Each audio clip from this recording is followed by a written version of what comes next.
So ఇప్పుడు రాకతోపు అయితే చల్లారిపోయింది. ఒకసారి తిందాం.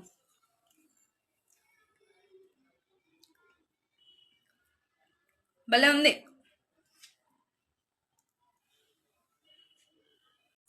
Hi hello welcome back to తమాషా ముచ్చట్లు. సో తమాషా ముచ్చట్లో ఈరోజు నేను ఒక రెసిపీ ట్రై చేద్దాం అనుకుంటున్నా.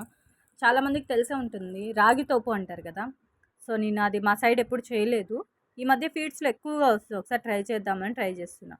ఇలాగా ఒక బెల్లం ముద్దని పాలుగొట్టేసి నేను హాఫ్ తీసుకున్నా. దాంట్లోకి ఒక గ్లాస్ వాటర్ అయితే వేసేసి ఆ బెల్లం కరిగించిన తర్వాత ఆ వాటర్ని ట్రాన్స్ఫర్ చేయాలి. ఎలా అనేది చూపిస్తాను, చూసేసేయండి. ఇప్పుడు ప్యాన్ పెట్టేసుకొని ఆ ప్యాన్లోకి కొంచెం గీ అయితే యాడ్ చేసుకోండి. ఇలాగా ఒక స్పూన్ గీ వేసుకోండి.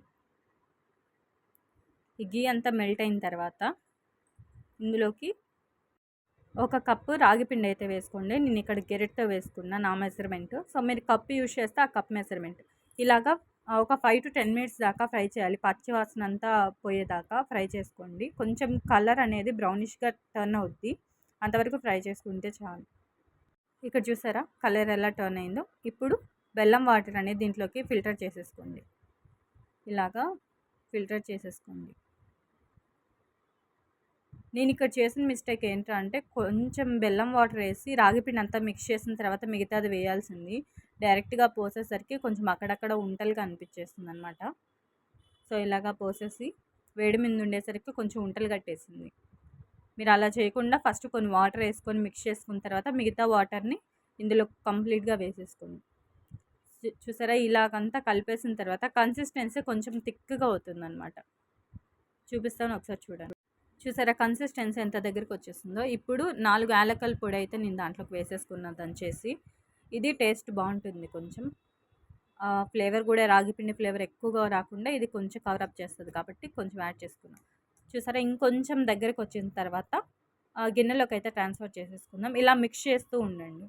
ఇలా మిక్స్ చేస్తూ ఉంటే పెనానికి అంతా అంటుకుపోకుండా ఉంటుంది. సో మొత్తం ఇలాగ థిక్గా అయిపోయింది. ఇప్పుడు నేను ఒక గిన్నెలోకి ట్రాన్స్ఫర్ చేసేసుకుంటున్నాను. ఇలాగంతా ట్రాన్స్ఫర్ చేసేసుకొని చల్లారిన తర్వాత టేస్ట్ చేద్దాం. ఇప్పుడైతే కొంచెం హీట్గా ఉంది కదా, గోరువెచ్చగా ఉన్నప్పుడు తిందాం, బాగుంటుందంటే. ఇది మోస్ట్లీ డెలివరీ అయిన తర్వాత డెలివరీ వాళ్ళకి పెడతారు. ఇది తింటే కాల్షియం ట్యాబ్లెట్స్ కూడా అవసరం లేదు అంటున్నారు. చూద్దాం ఎంత హెల్తీగా ఉంటుందో. పిల్లలకు కూడా పెట్టచ్చు అనుకుంటా, రాగి పిండిది కాబట్టి బాగానే ఉంటుంది. పిల్లలకు కూడా పెట్టండి. ఒకసారి నేను ట్రై చేశాను కదా, మీరు కూడా ట్రై చేసి చూడండి. బాగుంటుంది. నాకు మళ్ళీ వచ్చి కామెంట్ పెట్టండి. Thank you so much. Bye bye. అలాగే నా పేజ్లో ఉన్న కంటెంట్ కూడా ఒకసారి చెక్ చేసి చూడండి. మంచిగా ఎంటర్టైన్ అవుతారు. Bye bye.